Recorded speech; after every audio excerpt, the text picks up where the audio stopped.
Il n'y a ni attente, ni rien du tout. Tu es devant le roi, on te dit de ne pas faire, tu fais. Donc la Torah dit à Kadosh Baruch Hu, cet homme-là, il va fauter devant toi. Et donc si tu te comportes avec lui comme tu devrais te comporter, alors le monde ne peut pas tenir. Et qu'a répondu Akadosh Baruch Hu? Akadosh Baruch Hu a dit quoi? Est-ce qu'on m'a appelé de manière vaine, Mechinam, Kel Rachum Vechanoun Erer Hapaim? Donc déjà depuis la création, avant la création du monde, Akadosh Baruch Hu a dit mais voilà, mais je suis Kel Rachum Vechanoun. Alors ce que je voudrais qu'on fasse aujourd'hui, Bezrat Hashem, c'est qu'on comprenne un petit peu de quoi il s'agit, d'où viennent ces Yud Gimel Midot, pourquoi elles ont été données dans des moments particuliers, et également comment on fait pour attirer sur nous ces Yud Gimel Midot. Est-ce que ça suffit uniquement de dire les Yud Gimel Midot, ça y est, on a la bracha qui descend, ou est-ce qu'il y a une attitude à avoir, certaines choses à faire pour attirer sur nous les Yud Gimel Midot? Et quand on dit les Yud Gimel Midot, il faut savoir que ces notions de Yud Gimel Midot ont été dites, en tout cas, on y fait référence 4 fois. Il y a 4 références. La première, qui est la plus connue, c'est au moment de la faute du Hegel, Chet HaHegel, Moshe Rabbeinu prie devant Akadosh Baruch Hu dans Parashat Ki Tisa. Et à ce moment-là, Akadosh Baruch Hu, donc au pire des moments, il faudra comprendre pourquoi, au moment où il y a la colère la plus grande qui s'abat sur le Ham Israël ou qui menace de s'abattre sur le Ham Israël, alors à ce moment-là, Akadosh Baruch Hu révèle les Yud Gimel Midot chez le Rachamim. Et là, on a les 13. On dit les 13, alors ce sont lesquels? Kel, Rachum, Vechanoun, Erer, Apaim, Verav Chesed, Vehemet, Notzer Chesed, La Lafim, Noser Avon, Vafesha, Vechata, Venake. Là, je vous dis la découpe entre guillemets des 13 midot comme le Harizal. C'est une très grande marloquette Rishonim. Comment on fait? Est-ce que Hachem, ça fait partie des 13 midot? Le Harizal dit que non, c'est comme il en vient de découper selon le Harizal. Donc là, il est 13.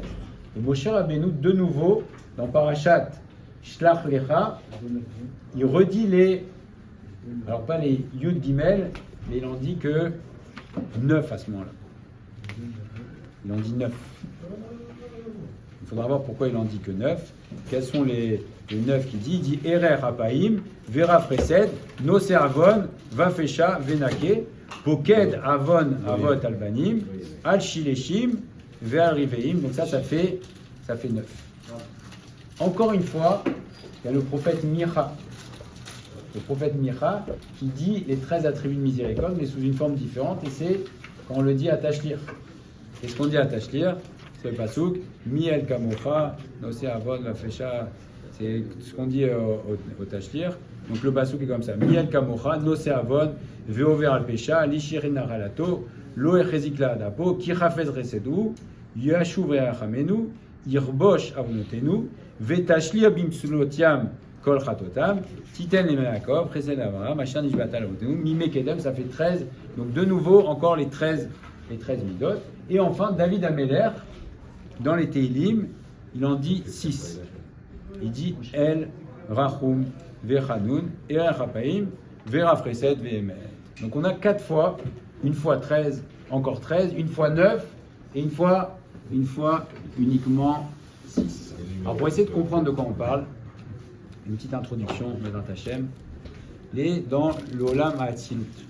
Dans l'Olam HaAtzilut, il y a plusieurs partsoufim, et il y a tout en haut, ce qu'on appelle le Keter de Hatzilut, c'est Arir Anpin. Arir Anpin, c'est le Keter de Hatzilut. Après, il y a Chochma qui s'appelle Abba, Bina, c'est Ima, et après, il y a Zahir Anpin. Zahir Anpin, c'est Tif Eret, donc ce sont les 6 Sphirot, Chesed, Gvura, Tivean, Netzar, Hod, Yesod. Et enfin, il y a en bas, il y a la Malchut. Alors, à quoi correspondent les 13 attributs de miséricorde? C'est ce qu'on appelle les 13 tikkunim de Dikna. C'est quoi Dikna? Alors, bien sûr, tout ça, ce sont des anthropomorphismes, c'est pour nous permettre de comprendre, d'accord? Dikna, c'est la barbe de Hari Hanpin. Donc, on imagine le Keter, et qui fait descendre la Rachamim. Donc, c'est parce que tout en haut, on sait que plus on monte dans les mondes, et plus c'est Rachamim Shutim. Pourquoi on dit Arir Hanpin et Zahir Hanpin? C'est quoi Arir? C'est long, et Zahir c'est petit. Parce que Harir Anpin c'est long, c'est-à-dire que c'est Kulo Rachamim, alors que Zahir Anpin c'est plus petit, il y a déjà Midat Adin. Donc tout en haut, dans Keter de Hatzilut, tout en haut, c'est Kulo Rachamim. Et donc les 13 Midot de Rachamim qu'on attire, c'est de Dikna d'Harir Anpin, c'est-à-dire du Zakan. Et c'est pour ça que la barbe aussi, ce qu'ils ont dit, et les Rachamim sont très makpidim sur la barbe. Parce qu'on dit, voilà, Baba Saleh par exemple, était très makpid sur la barbe. Parce qu'on dit, mais mi besari achaze eloka. C'est dans Yov, de ma chair, je vais comprendre Akadosh Baruch Hu. Et donc la barbe, c'est la Rachamim. Et donc, quand on fait les Yud Gimel Midot, on attire les 13 attributs de miséricorde de Dikna de Harir Anpin. Donc c'est une Rachamim extraordinaire, c'est une miséricorde extraordinaire qu'on attire sur nous. Mais dans la miséricorde, donc ce sont comme si on imagine maintenant, c'est juste pour imaginer. Si on imagine, donc il y a la barbe, et ça c'est Moshe Rabbeinu qui a révélé les Yud Gimel Midot. Donc quand il a révélé les Yud Gimel Midot, Kel, Rachum, Vechanoun, etc., il est venu révéler l'intériorité, donc c'est une Rachamim encore plus grande. Et c'est pour ça qu'à Tashlir, le jour de Rosh Hashanah, qu'est-ce qu'on dit? On dit Mi'el Kamocha, c'est pour attirer encore de la Rachamim et de la miséricorde sur nous. Donc ça, c'est deux Yud Gimel Midot, c'est quand on est dans Harir Anpin, c'est le plus haut. Maintenant, qu'a révélé, on a dit que Moshe Rabbeinu, il dit aussi 9. Il en a dit 9. Parce que le but, quel est le but quand on dit tout ça? C'est de faire descendre jusqu'à nous, n'est-ce pas? Dans les Olamot, dans les mondes les plus bas jusqu'à nous. Et donc, tout en haut, on a dit qu'il y avait Harir Anpin, c'est le Keter, et après, plus bas, il y a Zahir Anpin.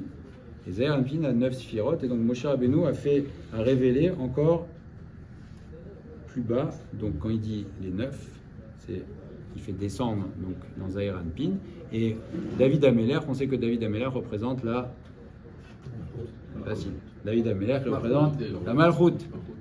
Donc dans la Malchut, c'est 6, et c'est pour ça que David Améler a révélé les Yud Gimel Midot, mais il en a révélé que 6, pour faire descendre enfin jusqu'en bas. Donc qu'est-ce qu'on fait quand on dit les Yud Gimel Midot? C'est qu'on fait descendre des mondes les plus élevés, donc du Keter de Hatzilut, les Yud Gimel Midot, la miséricorde sur nous. Et Akadosh Baruch Hu a dit c'est Brit Kruta, c'est garanti, c'est une alliance. On a plusieurs questions. C'est premièrement, pourquoi ces Yud Gimel Midot ont été révélés dans les moments les plus durs? Et notamment, on voit qu'il y a, si on demande les 2 moments les plus durs pour le Ham Israël dans le Midbar, c'est très facile, c'est Chet HaEgel, et la deuxième c'est Meraglim. Et particulièrement à ce moment-là, qu'est-ce qu'on retrouve? Les Yud Gimel Midot, c'est là où il dit Yud Gimel Midot et 9 Midot. Donc apparemment, dans les moments les plus difficiles, au moment où il y a Shvira Taluchot, quand on brise les tables de la loi, alors c'est à ce moment-là qu'il y a la révélation. Et le Bnei Issachar nous dit qu'au moment de Ben Hametzarim notamment, où la Shrina Agdosha, elle est complètement cachée, alors à ce moment-là, il y a des très grandes lumières, très gdoshot, Rak Shem Beit Kassia, mais elles sont cachées. Pourquoi? Et c'est un principe général, et ça touche beaucoup à ce que dit Rabbi Nachman de Breslev, qui kol davar yakar vechashuv yeshlo makifin ou mechitzot. Toute chose importante, il y a beaucoup de choses qui le cachent. Il y a des mechitzot, il y a astiro, mais en kol, personne ne le voit. Et donc, c'est pour ça que ces Yud Gimel Midot, elles ont été révélées particulièrement dans le moment de Esther Panim. Au moment le plus sombre, quand il y a des mechitzot et on voit que tout est noir dehors, les Shvirat Haluchot, c'est-à-dire que le monde était sur le point d'être détruit. À ce moment-là, qu'est-ce qui s'est passé? C'était le 17 Tammuz. Et donc, du 17 Tammuz jusqu'à Rosh Chodesh Av, il y a combien de jours? Il y a 13 jours. Et là, donc, dans ces 13 jours, le moment de Rogez, le moment de colère le plus fort de l'histoire, Donc dans ces 13 jours-là, Moshe Rabbeinu a su trouver les forces, il a révélé, ou Akadosh Baruch Hu a révélé par intermédiaire de Moshe Rabbeinu, les 13 midot. Et de la même manière, à la faute des Meraglim, c'était aussi pareil, c'était une catastrophe. Tout le Ham Israël, il y avait un Xéra sur le Ham Israël, et ça a été le jour de Tisha B'Av. Et là encore, on retrouve 9 jours. Donc ces 9 jours-là, qui étaient 9 jours très durs, du 1er au 9 av, et d'ailleurs c'est la période de l'année, on va dire, la plus triste. Là, qu'est-ce qu'a révélé Moshe Rabbeinu? Il a révélé les 9 midot. Donc les 13 jours, les 13 derniers jours de Tammuz, on révèle les 13 midot de Rachamim, et les 9 premiers jours de Av, c'est la période, donc c'est les Ben Hametzarim, les 2 périodes les plus dures, les 13 et les 9 on retrouve, c'est à ce moment-là où on va révéler la plus grande Rachamim. C'est un grand moussard, un grand secret dans la vie. C'est ce que dit Rabbi Nachman de Breslev. Filou be'astara, shebetor astara. Même dans les moments les plus difficiles, alors je suis là. Qu'est-ce que ça veut dire? Ça veut dire que souvent on pense que dans les moments difficiles que Hachem il nous a abandonnés, en fait c'est l'inverse. C'est qu'à ce moment-là, tu peux trouver la plus grande Rachamim. Et donc dans Ben Hametzarim, on voit que c'est le moment le plus dur. C'est là où se révèle la plus grande Rachamim et la plus grande miséricorde d'Akadosh Baruch Hu. Et c'est un grand secret. On a l'impression que quand il fait jour, pour nous, quand tout va bien, c'est là où il y a la Rachamim. C'est vrai. Mais si on cherche même dans les moments qui sont moins faciles, on va trouver la Rachamim, et souvent on va même trouver une plus grande Rachamim, une plus grande miséricorde, mais encore faut-il la chercher, cette Rachamim. Et donc, si on le cherche, on va toujours trouver la miséricorde d'Akadosh Baruch Hu. Et que font alors ces Yud Gimel Midot quand on les fait descendre? Nous dit le Sefer Siftechen, les Amshir les Mata, à Or ve Shefa shel Keter Elyon, she'em kol abrachot atovot ha'isarol lechayi shel Israël. Dans ces Yud Gimel Midot, il y a toutes les brachot que un juif peut souhaiter. Toutes les brachot. Oui. J'ai pas compris. C'est 13 et 9, 9 et 6. Nous on dit les 13. On dit 2 fois les 13. Les Yud Gimel Midot, on dit dans le Vaya Avor, donc Kel Rachum Vechanoun, et on dit Atashtir aussi Miel Kamocha. C'est celle-là qu'on dit. D'accord, mais elles ont été aussi révélées partiellement de deux autres fois. Et la question qu'on avait après, c'est est-ce que c'est automatique? Est-ce que parce que on dit Vaya Avor, ça y est, on a toutes les brachot? C'était une brite. Très bien. Alors, Brit Kruta, quand on est Betsibo, très bien. Maintenant, quelqu'un qui veut attirer sur lui les Yud Gimel Midot de miséricorde. Rapporté dans le livre Ismar Israël, comment un homme peut avoir sur lui et comment un homme peut devenir un Kéli, donc un ustensile prêt pour recevoir toutes ces orodes, toutes ces lumières extraordinaires des Yud Gimel Midot de Rachamim. Et là on demande un travail. Aliédé chez Ishtadel, Lidmot Sura Lietzra. Par le fait qu'il fasse des efforts pour ressembler à son Créateur, que lui aussi fasse des efforts, il travaille de toutes ses forces, Liskot Lidnaek Bemidot Elu Neget Ravero. Qu'il fasse des efforts. C'est quoi? El, Rachou, Bechanu, et Achapaim. Donc si toi tu fais les efforts pour te comporter de cette manière avec ton ami qui a fauté envers toi, alors à ce moment-là, tu vas attirer sur toi les Yud Gimel Midot, et c'est sur quoi est fondé le Sefer Tomer Dvora de Rabbi Moshe Cordovero. Qui était Rabbi Moshe Cordovero? C'était avant le Harizal, c'était lui le Rav de la Kabbalah à Tzfat. C'est un gadol Atsoum. D'ailleurs, on voit qu'il y a le Harizal à Tzfat. Et juste à côté, en bas, même si ça ne veut pas dire qu'il est plus bas, Chas Shalom, en tout cas, il est juste en dessous du Harizal. C'est Rabbi Moshe Cordovero, qui était le Rav des Mekoubalim. Et on sait comment ça s'est passé, la transmission entre Rabbi Moshe Cordovero et le Harizal. Donc le Harizal était inconnu quand il est arrivé. Il est arrivé, il avait En plus, il était jeune, il avait 37 ans, 35 ans. Bon, donc il n'était pas très connu. Et donc, bon, au bout de quelques mois, il commençait à être connu, mais pas spécialement. C'était l'époque, l'âge d'or de Tzfat. Donc Rabbi Moshe Cordovero, au moment de mourir, ses élèves lui ont dit qui va être ton successeur.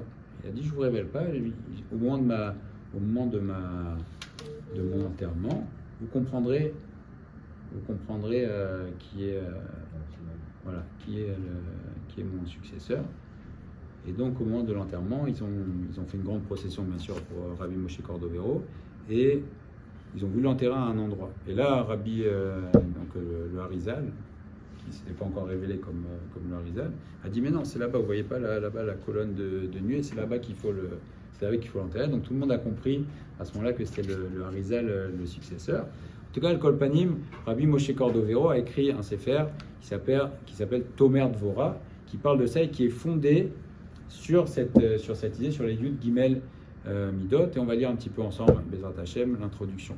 L'homme, Adam Raoui Sheidame Lekono. L'homme doit essayer de ressembler à son créateur. Et ce qu'on voyait également dans Tiferet Israël, que l'homme doit comprendre qu'il a été, quand on dit Betselem Elohim, on n'est pas en train, c'est marqué dans la Torah Gdosha, dans Parashat Bereshit, Betselem Elohim. C'est-à-dire que l'homme doit avoir conscience de sa Chashivut. Comment un homme faute, comment un homme se laisse aller, comment un homme même Be'atzvut, il est triste quand il perd l'importance de sa Chashivut. C'est comme un fils de roi il est jeté n'importe où, il fait n'importe quoi, et le roi vient lui dire mais tu te rends pas compte qui tu es. Comment tu peux te comporter comme ça? Tu es un fils de roi. Donc quand on dit Tselem Betselem Elohim, c'est pas une figure de style, et donc le Rabbi Moshe Cordovero nous dit que l'homme doit s'efforcer de ressembler à son créateur parce qu'il a été créé Betsura Eliona. On a été créé, comme on disait ce matin, selon les 10 sphirotes. Akadosh Baruch Hu a dit je vais créer l'homme Betselem Elohim, donc on a été créé avec une Tsura Eliona. Et donc si l'homme ressemble à Akadosh Baruch Hu, en tout cas aux sphirotes, juste en ressemblant, c'est dire très bien, oui j'ai toutes les sphirotes, mais pas dans ses actes, alors c'est comme s'il faisait mentir la tsura, donc la forme avec laquelle il a été créé, et donc on dirait celui-là il a une belle forme, mais il a des actes, il n'a pas des beaux actes. Alors comment on fait pour ressembler à Kadosh Baruch Hu? C'est en essayant d'imiter son comportement par les 13 midot. Et quelle est la première? Alors, c'est Miel Kamocha. Miel Kamocha, donc on a dit que ça fait référence au Keter. Qu'est-ce que ça veut dire Miel Kamocha? Qu'est-ce que ça veut dire Miel Kamocha? Et Miel Kamocha, ça correspond à la première des Yud Gimel Midot, Kel. Qu'est-ce que ça veut dire Kel? Kel, c'est Akadosh Baruch Hu, c'est une bonté. C'est une bonté infinie. Quelle c'est une bonté sans aucune limite. Et de quoi on parle ici? Là, c'est des paroles très fortes que nous dit Rabbi Moshe Cordovero. Ça nous enseigne que Akadosh Baruch Hu est Meler Ne'elav. Akadosh Baruch Hu est un roi humilié. Sovel Elbon, il supporte l'humiliation. Pourquoi? Et il supporte l'humiliation à un point qu'on ne peut même pas imaginer. Et il nous explique pourquoi. À quel point c'est Akadosh Baruch Hu et Savlan. Et on avait dit que la Anava, Rashi nous dit que Moshe Rabbeinu était Anav Mikol Adam, il est Savlan. Il est patient, il supporte, Sovel. Et Akadosh Baruch Hu, c'est un Meler Ne'elav, il est humilié. Pourquoi? Parce que rien n'échappe à la Hashgacha d'Akadosh Baruch Hu. Donc quelqu'un qui va se cacher, on dit tu vas être caché sous ton lit et tu vas faire n'importe quoi. Peut-être que les autres ne vont pas voir, mais rien n'échappe à l'Ashgacha d'Akadosh Baruch Hu. Akadosh Baruch Hu, c'est exactement, on dit les bochen levavot, c'est ce qu'on a dans nos cœurs. Il y a la kama avec kama qu'il voit nos actes, chacun de nos actes. Donc rien n'échappe à Akadosh Baruch Hu. En rega shelo adam nizon ou mitkaem ikoach elyon ha'ashuf alav. Et il y a un autre principe qui dit que Akadosh Baruch Hu amechadesh betuvo bechol yom tamin maaseh bereshit, c'est que chaque seconde Akadosh Baruch Hu il renouvelle, il redonne la force et il nous donne à manger. Alors ça c'est très bien, mais on a un problème, c'est que quand un homme faute, eh bien, qui lui donne la force au moment où il faute? Qui lui donne la vitalité au moment où il faute? On a le principe qui dit que si Akadosh Baruch Hu retire la vitalité ne serait-ce qu'une seconde, un fragment de seconde, une fraction de seconde à l'homme, alors c'est terminé. Alors qui donne la force à l'homme au moment où il faute? Il lui donne le shefa, kiyumo, il lui donne la possibilité encore de vivre et de faire des mouvements même au moment où il faute. Alors, même quand l'homme faute, eh bien, Akadosh Baruch Hu ne lui enlève rien de sa vitalité. L'homme, il ne sent pas une khoudsha. Alors peut-être que les tzadikim, bon, mais les tzadikim en général, ils ne fautent pas, mais en tout cas, quand un homme faute, il ne sent pas qu'à ce moment-là, ses membres s'affaiblissent. Au contraire, hein, des fois, quand on fait une avéra, tu sens même une excitation de... Mais qui est-ce qui te donne la force à ce moment-là de faire ça? C'est Akadosh Baruch Hu. C'est-à-dire qu'au moment où l'homme contrevient à la volonté d'Akadosh Baruch Hu, que fait Akadosh Baruch Hu? C'est lui qui lui donne la force, il ne lui retire pas la vitalité. Et là, sauver l'Akadosh Baruch Hu et le bon kazé. Et donc Akadosh Baruch Hu, il supporte, vous vous rendez compte, la honte que c'est. Là, devant Akadosh Baruch Hu qui donne la vie, on faute devant lui, et Akadosh Baruch Hu, il supporte. Sauver et le bon kazé, en plus il donne. Yot mashpia bokoar tnuat ebarav, il continue à donner la force de faire la faute. Et il continue au moment où il faute, où l'homme aussi le met en colère, mais Akadosh Baruch Hu sauve. Et on pourrait dire oui, mais Akadosh Baruch Hu, il ne peut pas. Peut-être qu'il ne peut pas enlever. Non. Chaz v'shalom. Akadosh Baruch Hu, il peut en une seconde enlever à l'homme. Il a fait ça à Yerovam ben Nevat. Yerovam ben Nevat, il avait fauté. On voit qu'il lui a asséché ses mains. D'un coup, Yerovam ben Nevat, il s'est retrouvé les mains asséchées. Donc Akadosh Baruch Hu peut le faire. Et donc c'est pas parce que Akadosh Baruch Hu manque de force, c'est que Akadosh Baruch Hu, il est sauvel el bon, et donc il donne la force à l'homme, et donc là il montre la savlanout chez lo Yeshua. Donc c'est une savlanout sans aucune limite. Et c'est pour ça que les Malach HaSharet appellent Akadosh Baruch Hu Meler Halouv. Alors, maintenant, c'est ça qu'on nous demande. Alors bien sûr que c'est pas facile, mais si on veut attirer sur nous les Yud Gimel Midot, et ça c'est toutes les brachot qu'un homme peut souhaiter. On dit à Ma'avir Midotav, celui qui est Ma'avir Midotav. C'est quoi Ma'avir Midotav? Ce serait justifié de réagir. Ce serait justifié, pas de se venger, parce que la vengeance c'est assourd, mais ce serait justifié quelque part de réagir. Celui qui est Ma'avir Midotav, il dit bon allez, je laisse passer. Alors on dit déjà Mochalinlo et Kol Avonotav, celui qui sait laisser passer quand on l'offense, alors on lui pardonne toutes ses fautes. Des choses qu'on dit comme ça, mais il faut imaginer ce qu'on est en train de dire. Et c'est pas quelqu'un dans le coin d'une rue qui a dit ça. C'est marqué dans la Gemara, c'est Mefourash, dans Torah chez BLP. Celui qui est Ma'avir Amidotav, celui qui sait pardonner, laisser passer une offense, on lui pardonne toutes ses fautes. Toutes ses fautes. C'est-à-dire, quelle que soit la faute qu'il a fait, c'est tellement grand que si on sait pardonner l'offense et laisser passer, alors on nous pardonne toutes nos fautes. Et alors c'est quoi ce Keter, me dit le Rabbi Moshe Cordovero? C'est le Keter, ça correspond à la Hanava. Pourtant on aurait l'impression de dire que la Hanava ce serait le plus bas. Il nous dit non, c'est la Hanava parce que la Hanava dépend du Keter, parce que c'est la Mida qui inclut toutes les Midot.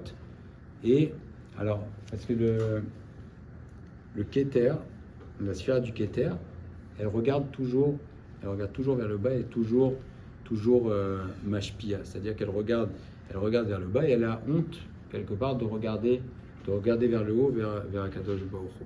Et donc l'homme également, dans la Hanava, l'homme doit avoir honte de s'enorgueillir, mais toujours il doit essayer de regarder vers le bas et se faire petit.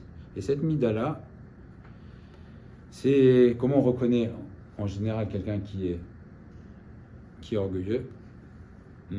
Si on voit par exemple dans les Umot HaOlam, il monte le torse, la tête haute comme ça. Hein, la tête haute, c'est un signe de Gahava. Et d'ailleurs dans Shulchan Arour, on dit assour, c'est assour que l'homme marche 4 Amot avec la tête haute, parce que la tête haute, c'est la notion de Gava.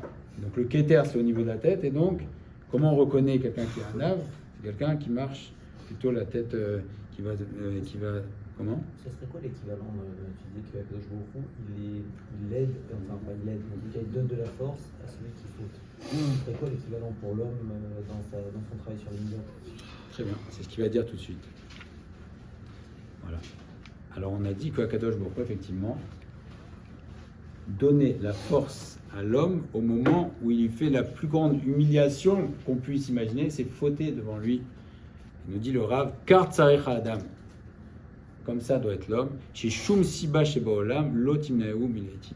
Aucune cause dans le monde ne doit l'empêcher de faire du bien.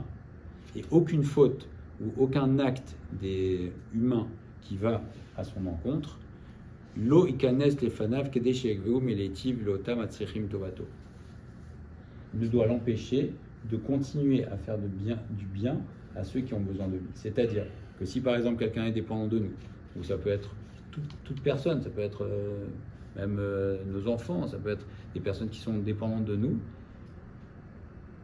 aucun acte négatif à notre encontre ne doit faire qu'on doit arrêter de faire du bien. Alors c'est un niveau très fort. On dit c'est ressembler à Kadosh Baruch Hu.